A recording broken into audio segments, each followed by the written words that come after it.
So we had never heard of Sanfilippo syndrome until Logan was diagnosed at the age of 2. And even when Logan was diagnosed, there wasn't a whole lot of information on the internet. So we had to dig really deep to find that information. So Sanfilippo syndrome is a rare genetic disorder, and often it's compared to Alzheimer's disease. We call it childhood Alzheimer's because it is a degenerative disease. And that just means that usually these kids develop normally until about the age of 2, and then they start to lose the skills that they have already developed. So children lose the ability to talk, walk. They have movement disorders and seizures. And unfortunately, this disease is a terminal disease, and the life expectancy is mid to late teens. Wow. And I believe Logan is now 13 years old. Logan is actually 14. 14. Wow, that's Yeah. incredible. And Yeah. so you said that around 2 years old, you start noticing that there's a little bit of a different developmental path. And Logan is also a twin. So did Yeah. that kind of help you see some developmental differences? It definitely did, because Logan did start falling behind his twin, and it wasn't a lot, but it was enough to be noticeable. Logan didn't walk as soon as his twin. He had a speech delay, and it was actually a pretty major speech delay. And his twin was already speaking in full sentences, and Logan had maybe 10 words.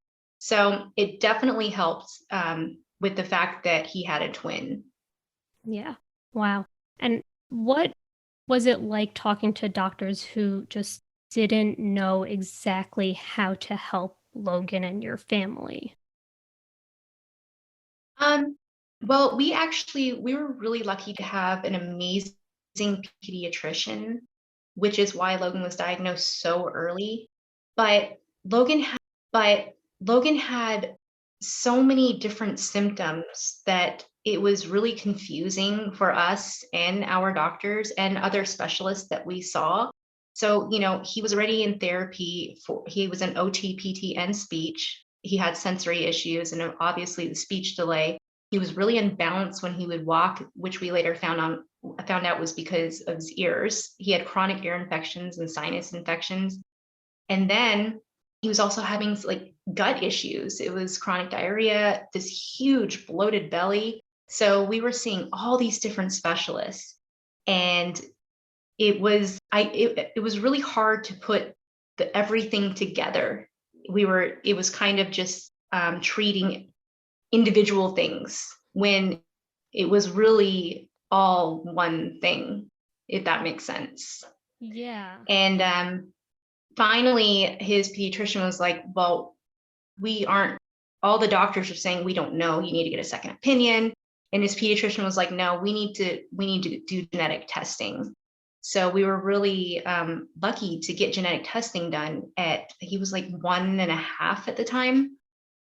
And then it was funny because, well, not funny, but we went to the geneticist and we were walking out the door and she goes, oh, wait, let me throw this last test in real quick. It's for MPS diseases. And Sanfilippo syndrome is MPS type 3. And if she wouldn't have stopped us out walking out the door, we wouldn't have known. Wow. So That's very lucky. And can you describe what MPS is? yeah, so MPS stands for mucopolysaccharidosis. Okay. And it's just there's different types of MPS, and kids are usually just missing a certain enzyme that breaks down these long chains of sugar molecules. And what happens is when they don't have this enzyme, these sugar molecules build up in every single cell of the body instead of getting trashed like they're supposed to, and then it causes progressive damage. Wow. And so now Logan is 14, and I've seen all the videos on TikTok and Instagram, and I know that you're just showing us a little snippet of his day. What does a Yeah. typical day for you as a mom of three, right? You have older child, Logan, and Logan's twin. What is a typical Mhm. day for you like? Well, usually it's just getting up in the morning, getting a workout in before everybody wakes up, and then waking the older kiddos up. They're older and independent now, so it's really nice. They get ready for school, make themselves breakfast, all that. And then I chauffeur the older kids around, bringing them to school, picking them up. But during the day, it's full of therapy and working with Logan on skills and going outside a lot. And um, then at night, after I put Logan to bed, I spend quality time with the other kiddos. And once they're in bed, then I have some free time for myself to get what I need to get done. So, Nice. That's yeah. amazing. And it doesn't seem, I mean, again, I'm just seeing snippets of your day, but it doesn't seem like Sanfilippo has really stopped you and your family from doing incredible things. I see you guys going on hikes and going on adventures. That's amazing. How do you guys get to do all those things as a family? So it actually, honestly, it took a long time to really work up to that because I always had a fear of going out with Logan because it does take a lot of planning and packing all the things. And I was always kind of scared to go too far from home. And this is more probably the past 3 years, we've been getting a lot better at being able to go on hikes and things like that because we Logan has a routine, but it's a flexible routine that we can do anywhere, if that makes sense. Yeah. So as long as we kind of have that familiarity for him when we're out and about, everything goes pretty smoothly. Amazing. And I know on TikTok and on social media there are obviously so many supporters. I think you have thousands and thousands of followers and comments. How do you deal with those few people that just want to keep on throwing out those negative comments? And I see you respond to them in such a natural way and a calm way. How do you keep that up? Well, I'm not gonna lie. When I first joined TikTok and the first video went viral, it made it to the wrong, what we call the wrong side of TikTok. And I was just floored by some of those comments. And it hurt. And those comments still hurt. But I also know that some people are just, they're getting on there, they're hiding behind a keyboard. And I I can't get in their head. I don't know what they're thinking, but they enjoy being mean. But often with those comments, it's ignorance. And even if I'm not teaching the person who commented, I'm taking their comment and teaching others to kind of think differently because I know that some of these comments, a lot of people do think that way. And if I answer it in a calm way and educate instead of attacking the person back, then I can still kind of educate others at the same time. Yeah, that's that's a great answer. Yeah. And I know you're obviously home with Logan a lot. What are some things that you love to do with just Logan, and then some things that you love to do as a whole family? So Logan really enjoys going on walks. He has his favorite places, and we love doing that.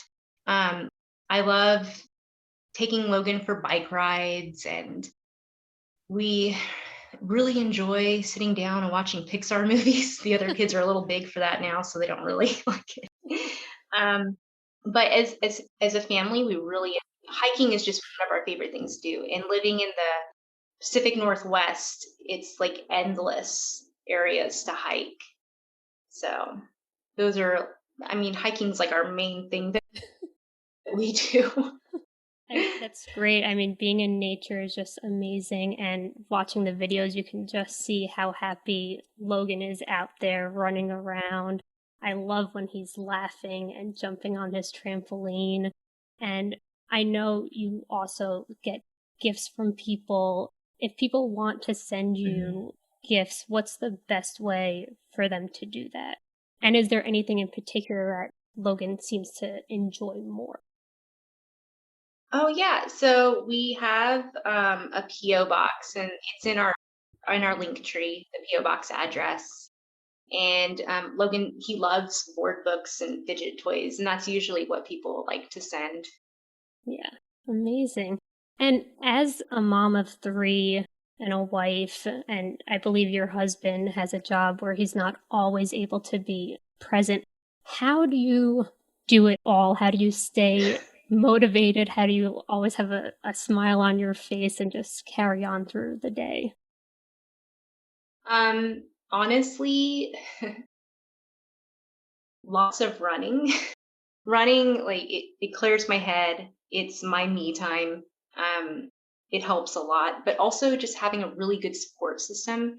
I have a really great group of friends, and Billy, he is in the Navy, so he is deployed a lot.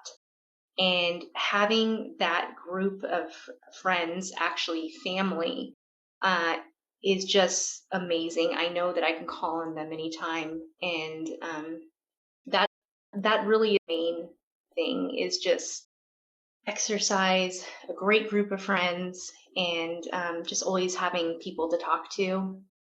Yeah. Wow. Were there any times in the past 14 years where you just kind of weren't seeing the light ahead, and just what got you through that really hard time? Oh yeah. So I I had a really rough time probably about 6 years ago or so. It just felt like I was in a really dark place, and I just couldn't get out of it. And so I ended up actually going to counseling, and that really did help a lot. Um, doing just having that person to talk to and help me work through my thoughts and kind of see that you can live in the moment. So counseling is definitely very, very helpful. Yes, I advocate. Yeah. I mean, the story is amazing. And what drew you to start posting on TikTok and sharing this message? Because I too had no idea what Sanfilippo syndrome was until I came across your page. Yes. So, during the pandemic, we got on TikTok because it was just kind of a way to escape. It was just it's funny, and you didn't have to think about serious things. And I actually came across the page from pages of two other Sanfilippo parents, and they're actually doing the same thing that I'm doing. And I sat there and I was like, this is such a great idea.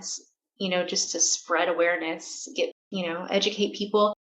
And it took me about 6 months though to really do it, because I did see some of the comments they were getting. And it's also, you put yourself in a really vulnerable position opening up like that and sharing your life like that. But I posted my first video last February, and it just took off and just went from there. Yeah. And now so many people know about Logan's story and other people's story, and Sanfilippo syndrome is just kind of getting out there now, and people can start helping to spread awareness. And what Yes. what can we do as followers and now community members to also help spread that awareness? You can just tell somebody new every day about Sanfilippo syndrome. You can share TikToks about Sanfilippo syndrome. You can go to Care Sanfilippo Foundation's webpage, and you can even donate there because they are funding research and clinical trials. And just spreading awareness is the best thing that anyone can do, though, telling people about Sanfilippo syndrome, because the more people who are aware, the more people who will be interested, and they'll look it up, and then they'll see that, we need a cure, and they can just hopefully donate towards the cure. Right. I mean, it's amazing. I cannot thank you enough for starting your TikTok page, spreading this awareness, bringing Logan to this world, because I mean, watching his videos, I go on every day and I just watch them and they bring such joy to my face because your your family is just beautiful. I've seen Aiden's TikToks and they sound just like you. I mean, it's just an incredible family and I'm so Oh, happy that you took that leap to join TikTok and really do this. And I hope one day I'm nearby and I can meet you and the family. And thank you again. I mean, the epitome of an amazing mother and family who just doesn't stop is incredible. So thank you for coming on and sharing your story. thank you. All right. Well, I don't want to keep you. I know you're busy and this is, I believe, your downtime. So thank you so much. And I'll patiently wait for your next TikTok. All right. Thank you. No problem. Have a great one. You too. Bye. Bye.